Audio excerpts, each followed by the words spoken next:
Programang ito ay rated SPG, striktong patnubay at gabay ng magulang ang kailangan. Tila iba nga ang tinginan nitong si Jackie at Don Gustavo. Animoy meron silang pinagsamahan na hindi alam ng kanilang pamilya.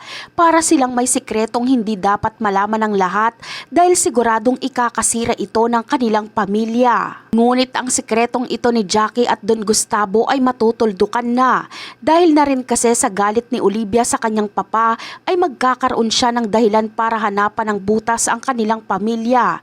Sa kagustuhan kasing tumakbo ni Olivia bilang mayor na hindi pinahintulutan ng kanyang pamilya ay gagawa siya ng hakbang para tapusin ang mga taong hahadlang sa ambisyon niya. Balak niya ngang tapusin ang kapatid niyang si Roberto, ngunit hindi ito magiging madali dahil kailangan niya ng sapat na plano para magawa ito at mapagtagumpayan. Unti-unti niya munang susubaybayan ang kapatid niyang si Roberto. Aalamin niya kung saang mga lugar ba ito kadalasan pumupunta at kung kailan ito walang mga bodyguard para doon isagawa ang kanyang plano. Ngunit labis ngang ikakagulat ni Olivia ang kanyang matutuklasan na sikreto dahil imbis na si Roberto ang kanyang makikita ay si Jackie at ang kanyang papa na si Don Gustavo ang mahuhuli niya na may sikretong relasyon pala.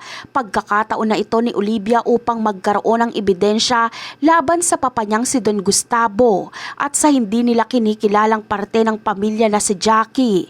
At yan ang aabangan natin sa susunod na episode. Bye!